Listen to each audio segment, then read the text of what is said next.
ঠাকুর মা স্বামীজির শ্রীচরণে ভক্তিপূর্ণ প্রণাম জানিয়ে আজকের নিবেদন মায়ের কৃপা।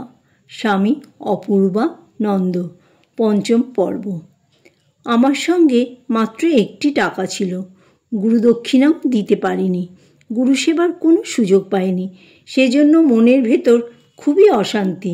পরের দিন যখন শুনলাম যে মায়ের সেবক বরদা মহারাজ যাচ্ছেন কতুলপুরের হাটে, আমিও মাকে প্রণাম করে তার সঙ্গে সঙ্গে হাটে গেলাম।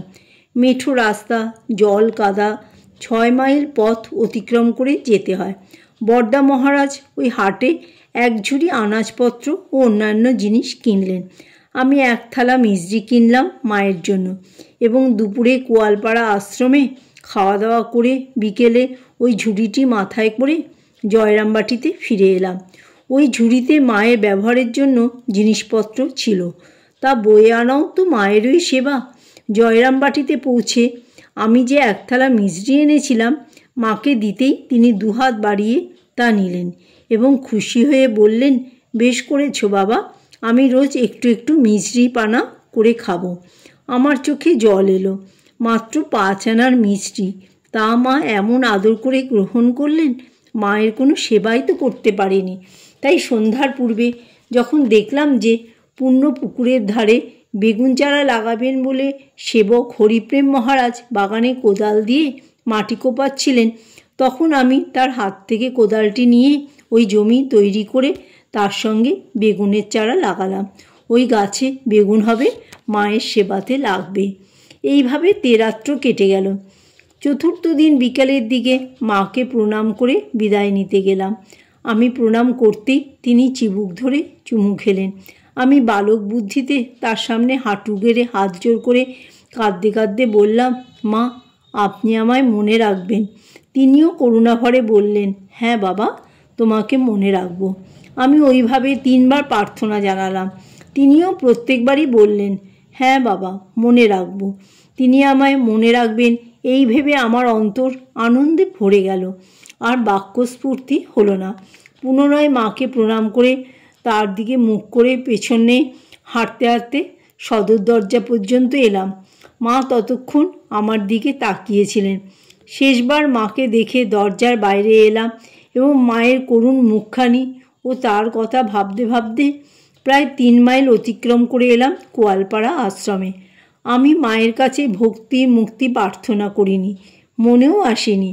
মাকে পেলেই তো সব পাওয়া হলো, তার করুণা থাকলেই তো সব কিছু হলো। আমি মাকে ভুলে যেতে পারি সংসারের পেছনে দলিত হয়ে, ধূলিকাদায় মলিন দৃষ্টি হয়ে, কিন্তু মা যদি আমায় স্মরণে রাখেন তাহলেই তো সুপথে চলতে পারবো। মা যদি স্মরণ করে কোলে তুলে নেন, কোলে কোলে রাখেন, সংসারের মৃত্তিকা গায়ে মাখতে না দেন, তবেই তো আমি হব নির্মল সুন্দর। এই ভেবে মায়ের কাছে শুধু একটি প্রার্থনা জানিয়েছিলাম, মা, আপনি আমায় মনে রাখবেন। 3 বার এই প্রার্থনা জানাই।